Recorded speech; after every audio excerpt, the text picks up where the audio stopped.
Hi friends, welcome to Tollywood network. Present టాలీవుడ్లో most ట్రెండింగ్లో ఉన్న అప్డేట్స్ ఏంటో ఈ వీడియోలో తెలుసుకుందాం. So let's get in to the video. రీసెంట్గా మహేష్ బాబు రాజమౌళి సినిమాకు సంబంధించిన ఒక సెన్సేషనల్ న్యూస్ వైరల్ అవుతోంది. రాజమౌళి సినిమాను 72 దేశాల్లో రిలీజ్ చేసేలాగా ప్రముఖ ఓటీటీ సంస్థతో డీల్ కుదుర్చుకున్నట్టుగా తెలుస్తోంది. ఇప్పటికే RRR తో రాజమౌళికి గ్లోబల్ వైడ్ గా మంచి గుర్తింపు వచ్చింది.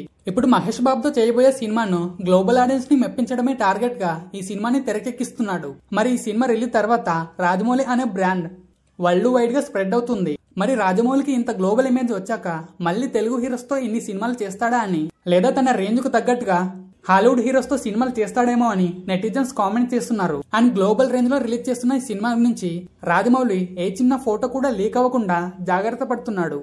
ఇక next update, last year December 5th theatre లో రిలీజ్ అయ్యి ఇండియన్ బాక్స్ ఆఫీస్ ని షేక్ చేసిన పుష్ప 2 ఇప్పుడు ఓటీటీలో రిలీజ్ అయింది. ఇప్పుడు ఓటీటీ నుంచి కూడా పుష్ప 2 సెన్సేషనల్ రెస్పాన్స్ అందుకుంటుంది. ముఖ్యంగా పుష్ప 2ను హాలీవుడ్ ఆడియన్స్ ఓటీటీలో చూసిన తర్వాత ఇంట్రెస్టింగ్ కామెంట్స్ చేశారు. పుష్ప 2లో ఉన్న యాక్షన్ సీన్స్ కి ఫిదా అయిన హాలీవుడ్ ఆడియన్స్ ఈ రేంజ్ యాక్షన్ సీన్స్ మా హాలీవుడ్ సినిమాలో కూడా లేవు బ్రో అని కామెంట్ చేస్తున్నారు. ముఖ్యంగా జాతర సీన్స్, క్లైమాక్స్ సీన్స్ చూసిన అక్కడ ఆడియన్స్ ఈ రేంజ్ యాక్షన్ సీన్స్ తీయటం ఇండియన్స్ కి మాత్రమే సాధ్యమవుతుందని కామెంట్ చేశారు. అండ్ రీసెంట్ గా పుష్ప 2ను బెంగాలీలో కూడా థియేటర్స్ లో రిలీజ్ చేశారు. అక్కడి ఆడియన్స్ నుంచి కూడా పుష్ప 2 మంచి రెస్పాన్స్ ని అందుకుంటుంది.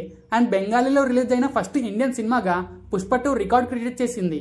మొత్తంగా RRR తర్వాత గ్లోబల్ వైడ్ గా సౌండ్ చేస్తున్న ఇండియన్ సినిమా పుష్ప 2ని అనడంలో ఎలాంటి డౌట్ లేదు. సో ఫ్రెండ్స్, పుష్ప 2కి గ్లోబల్ ఆడియన్స్ నుంచి వస్తున్న ఈ రెస్పాన్స్ పై మీ కామెంట్ ఏంటో చెప్పండి. అండ్ వీడియో నచ్చితే ప్లీజ్ డెఫినెట్ గా లైక్ చేసి ఛానల్ ని సబ్స్క్రైబ్ చేయండి. And finally thanks for watching.